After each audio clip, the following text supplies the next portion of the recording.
Assalamualaikum dan salam Ramadan. Buletin UKAS edisi tengah hari 9 Mei 2020 bersama saya Kerzarif Afindi. Berita utama. Konflik melibatkan syarikat petroleum Nasional Berhad Petronas dengan Kerajaan Negeri Sarawak mengenai minyak dan gas serta cukai jualan ke atas produk petroleum di Sarawak akhirnya menemui titik noktah. Menurut Perdana Menteri Tan Sri Muhyiddin Yassin dalam satu kenyataan media pada Jumaat, penyelesaian ini merupakan pendekatan yang mampan dari segi ekonomi, kewangan dan sosial negara pada jangka panjang dan memberi ruang kepada Sarawak untuk penglibatan bersama dalam pembangunan industri minyak dan gas bersama Petronas. Sehubungan itu, ianya selari dengan dasar utama kerajaan iaitu wawasan kemakmuran bersama yang bermatlamat untuk berkongsi kemakmuran negara merentas kumpulan pendapatan, etnik dan wilayah di negara ini. Katanya lagi, jawatan kuasa yang akan dipengerusikan bersama oleh Menteri Kanan Kerja Raya dan Menteri Kewangan akan memastikan rundingan diteruskan ke arah penghasilan yang diterima oleh semua pihak. Untuk itu, Kerajaan Sarawak bersetuju dengan Kerajaan Persekutuan dan Petronas dalam mencapai penyelesaian mengenai urusan minyak dan gas serta cukai jualan ke atas produk petroleum di Sarawak selaras dengan Perjanjian Malaysia 1963. Ketua Menteri Datuk Petinggi Dr. Abang Haji Abdul Rahman Zohari Tun Datuk Abang Haji Openg dalam kenyataan media pada Jumaat berkata, menerusi penyelesaian seumpama ini, suasana perniagaan dan pelaburan yang lebih stabil dapat diwujudkan bagi memacukan lagi industri berkenaan di Sarawak. Menurutnya lagi, Kerajaan Sarawak merupakan sebuah kerajaan yang praktikal dan ingin meyakinkan pemain industri minyak dan gas bahawa ia sentiasa bersifat mesra perniagaan.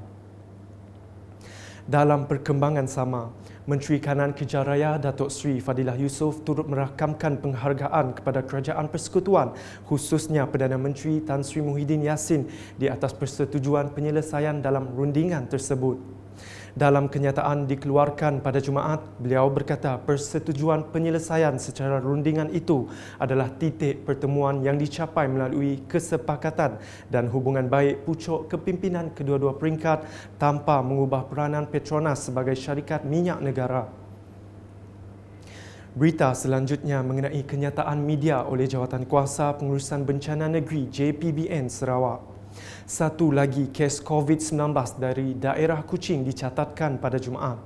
Sementara itu, sebanyak 6 kes COVID-19 telah sembuh dan discharge dari hospital. 5 kes adalah dari Hospital Umum Sarawak dan 1 kes dari Hospital Sibu. Bilangan person under investigation PUI pula sebanyak 117 kes dengan 85 kes masih menunggu keputusan mahkamah. Beralih ke laporan bantuan khas Sarawak Kusayang. Peniaga kecil-kecilan di sekitar Dun Repok mengharapkan agar permohonan bantuan khas Sarawak Kusayang BKSS mereka diluluskan dengan segera. Bagi Udin Hassan, bantuan berkenaan amat diperlukan selepas perniagaannya terjejas terus akibat pelaksanaan Perintah Kawalan Pergerakan PKP susulan penularan wabak COVID-19. Saya berjual gerai kecil di tepi jalan, di bawah jalan. Itulah minta bantuan dari PKS, bantu saya sebab saya ni jualan pun ada kurang sebab ada tak dapat berjualan kena COVID ni.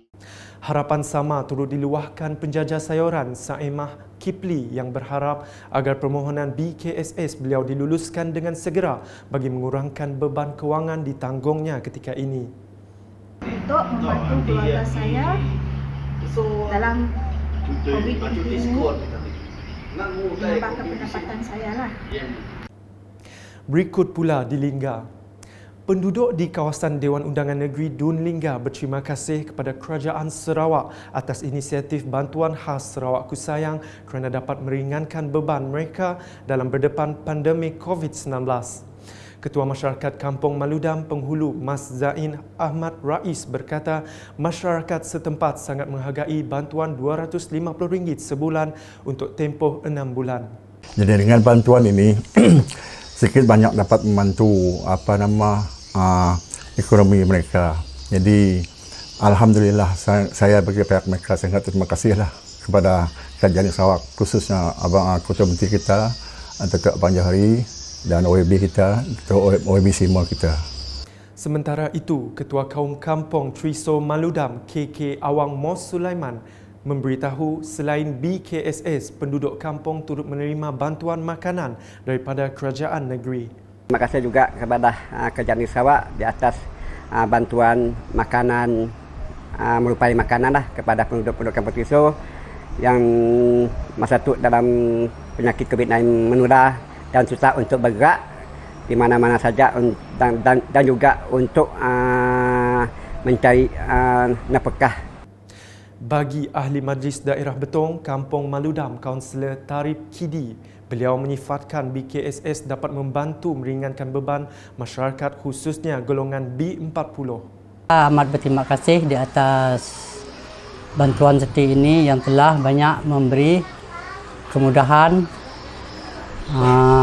kemudahan dan kesejahteraan kepada golongan-golongan B40 itu, di mana masa itu PKP, kita pun tahu keadaan PKP, perjalanan tersekat dan kerja-kerja pun tersekat. Akhirnya kita mendapat bantuan itu telah memberi keringanan lah. Sebelum mengakhiri buletin, saksikan video keterangan mengenai aplikasi mudah alih iAlerts untuk menerima maklumat terkini mengenai COVID-19 terbitan Jabatan Pengurusan Bencana Negeri Sarawak.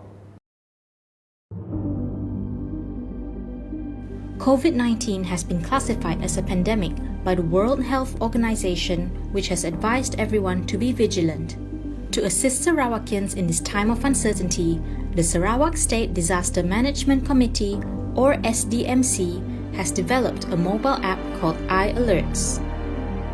iAlerts consists of three main functions: real-time notifications, verified news, and instant reporting. iAlerts will allow you to receive updates and real-time notifications on crucial information. Simply ensure your push notifications are turned on to receive the latest information on COVID-19 directly from the State Disaster Management Committee. To combat fake news, iAlerts offers verified communication that has already been authenticated by the Sarawak State Government. This is to ensure that fake news can be eliminated and panic situations can be prevented. Last but not least, iAlerts provides an instant channel to report any COVID-19 related information, including suspected cases of COVID-19, previous contact to positively tested individuals, and suspected individuals that have yet to be identified by appropriate healthcare. This allows all Sarawakians to play an active role in assisting our community and the government through rapid reporting to the Central SDMC headquarters. In these difficult and challenging times, the Sarawak State Government urges everyone to stay calm, be vigilant, and to be responsible citizens as we fight the COVID-19 together, united.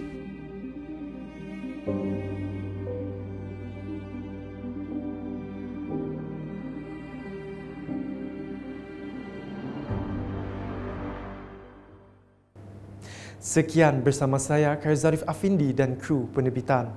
Jaga diri dan amalkan gaya hidup sihat walaupun berada di rumah. Dapatkan berita terkini Sarawak setiap hari dengan melayari ukas.sarawak.gov.my atau di Facebook, Instagram, Twitter dan saluran YouTube Buletin UKAS. Salam UKAS.